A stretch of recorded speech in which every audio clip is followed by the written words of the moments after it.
산업안전기사, 기출 및 예상문제. 이 과목, 인간공학 및 위험성 평가, 관리, 20문제. 1번. 쾌적 환경에서 추운 환경으로 변화 시 신체의 조절 작용이 아닌 것은 1. 피부 온도가 내려간다. 2. 직장 온도가 약간 내려간다. 3. 몸이 떨리고 소름이 돋는다. 4. 피부를 경유하는 혈액순환량이 감소한다. 정답은 2. 직장 온도가 약간 내려간다. 해설. 직장 온도가 약간 올라간다. 2번. 적절한 온도의 작업 환경에서 추운 환경으로 변할 때 우리의 신체가 수행하는 조절 작용이 아닌 것은 1. 발환이 시작된다. 2. 피부의 온도가 내려간다. 3. 직장 온도가 약간 올라간다. 4. 혈액의 많은 양이 몸 중심부를 순환한다. 정답은 1. 발환이 시작된다. 해설. 발환, 땀 흘림은 체온이 높을 때 열을 식히기 위한 작용이다. 3번. 들기 작업 시 요통재 예방을 위하여 고려할 요소와 가장 거리가 먼 것은 1. 들기 빈도.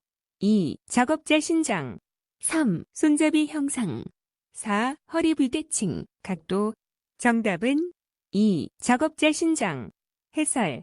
작업자의 신장은 고려 요소에서 제외된다. 4번. 일반적으로 보통 작업자의 정상적인 시선으로 가장 적합한 것은 정답은 4. 수평선을 기준으로 아래쪽 15도 정도. 해설. 작업 화면상의 시야는 수평선상으로부터 아래로 10도 이상 15도 이하에 오도록 하며 화면과 근로자의 눈과의 거리는 40cm 이상을 확보해야 한다. 5번. 정보 수용을 위한 작업자의 시각 영역에 대한 설명으로 옳은 것은 정답은 4. 유도시야, 제시된 정보의 존재를 판별할 수 있는 정도의 식별 능력밖에 없지만 인간 공간 좌표 감각에 영향을 미치는 범위. 해설. 판별시야, 시력, 색판별 등의 시각 기능이 뛰어나며 정밀도가 높은 정보를 수용할 수 있는 범위. 유효시야, 안구 운동만으로 정보를 주시하고 순간적으로 특정 정보를 수용할 수 있는 범위. 보조시야, 인간의 시각적 감각을 측정하는 데 쓰이는 장비가 관측할 수 있는 범위 주변의 시야. 6번. 의도는 올바른 것이었지만 행동이 의도한 것과는 다르게 나타나는 오류를 무엇이라 하는가? 정답은 1. 슬립. 해설. 생각은 맞게 했는데 몸이 딴짓을 하면 실수, 슬립. 애초에 상황 판단이나 계획 자체가 틀렸으면 착오, 미스테이크이다. 7번. 인간의 오류 모형에서 알고 있음에도 의도적으로 따르지 않거나 무시한 경우를 무엇이라 하는가? 정답은 4. 위반, 바이올레이션. 해설. 정해진 수칙을 알면서도 고의로 지키지 않는 행위는 위반, 바이올레이션으로 분류된다. 8번. 상황 해석을 잘못하거나 목표를 잘못 설정하여 발생하는 인간의 오류 유형은 정답은 2. 착오, 미스테이크. 해설. 목표 설정 단계부터 잘못된 것은 착오, 미스테이크이다. 9번. 다음 중 감각적으로 물리 현상을 왜곡하는 지각 현상에 해당하는 것은 정답은 2. 착각. 해설. 착각은 감각적으로 물리 현상을 왜곡하는 지각 현상을 말한다. 10번. 차폐 효과에 대한 설명으로 옳지 않은 것은 1. 차폐음과 배음의 주파수가 가까울 때 차폐 효과가 크다. 2. 헤어드라이어 소음 때문에 전화음을 듣지 못한 것과 관련이 있다. 3. 유의적 신호와 배경 소음의 차이를 신호 소음비로 나타낸다. 4. 차폐 효과는 어느 한 음 때문에 다른 음에 대한 감도가 증가되는 현상이다. 정답은 4. 차폐 효과는 어느 한 음 때문에 다른 음에 대한 감도가 증가되는 현상이다. 해설. 차폐는 어느 한 음 때문에 다른 음에 대한 감도가 감소되는 현상이다. 11번.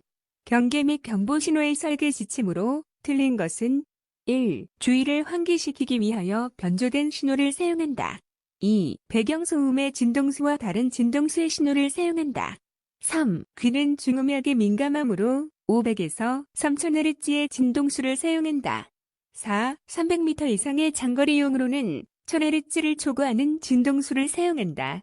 정답은 4. 300m 이상의 장거리용으로는 1000Hz를 초과하는 진동수를 사용한다. 해설 300m 이상의 장거리용으로는 1000Hz 이하의 진동수를 사용한다. 12번. 다음 중 사람이 음원의 방향을 결정하는 주된 암시 신호로 가장 적합하게 조합된 것은? 정답은 4. 소리의 강도차와 위상차. 해설 음원의 방향은 소리의 강도차, 위상차, 시간차로 알 수 있다. 13번. 제한된 실내 공간에서 소음 문제의 음원에 관한 대책이 아닌 것은? 1. 저소음 기계로 대체한다.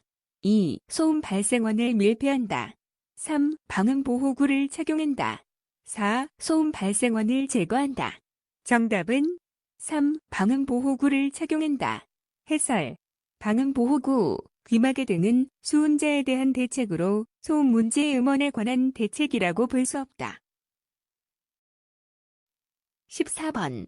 소음방지 대책에 있어 가장 효과적인 방법은? 정답은 1. 음원에 대한 대책. 해설 소음 관리의 기본 원칙은 발생원에서 소음을 차단하는 것이 가장 확실하다. 15번.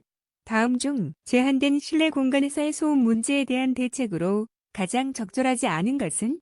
1. 진동 부분의 표면을 줄인다. 2. 소음에 적응된 인원으로 배치한다. 3. 소음의 전달 경로를 차단한다. 4. 벽, 천정, 바닥에 흡음재를 부착한다. 정답은 2. 소음에 적응된 인원으로 배치한다. 해설 실내 소음 문제에 대한 대책, 진동 감소, 경로 차단, 흡음 등. 16번. 인간의 위치 동작에 있어 눈으로 보지 않고 손을 수평면상에서 움직이는 경우 짧은 거리는 지나치고 긴 거리는 못 미치는 경향이 있는데 이를 무엇이라고 하는가? 정답은 1. 사정효과. 해설 사정효과는 인간이 감각에 의존해 동작할 때 중간 정도의 거리에 맞춰 행동하려는 일종의 중심어 경향 때문에 발생하는 현상이다. 17번. 다음 중 청각적 표시장치의 설계에 관한 설명으로 가장 거리가 먼 것은? 1. 신호를 멀리 보내고자 할 때에는 낮은 주파수를 사용하는 것이 바람직하다. 2. 배경소음의 주파수와 다른 주파수의 신호를 사용하는 것이 바람직하다. 3. 신호가 장애물을 돌아가야 할 때에는 높은 주파수를 사용하는 것이 바람직하다.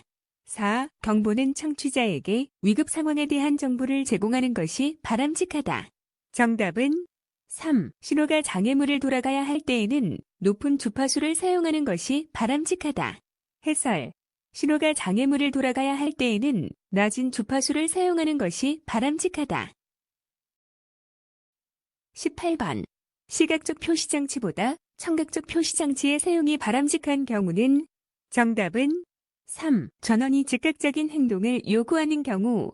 해설 소리는 빛보다 반응 속도가 빠르고 시야 밖에서도 들을 수 있기 때문에 위급한 상황에서 당장 움직여야 할 때 매우 효과적이다.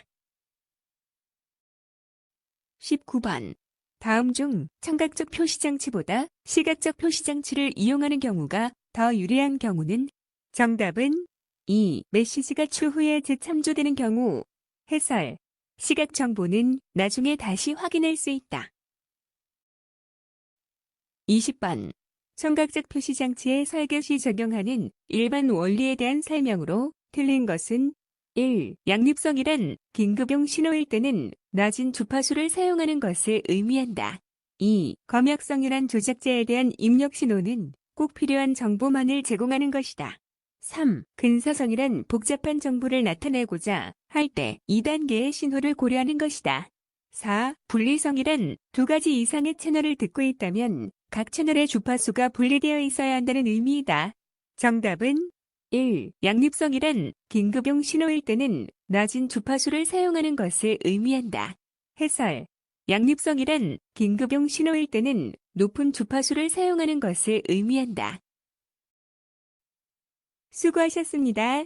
스터디오는 당신의 합격을 응원합니다.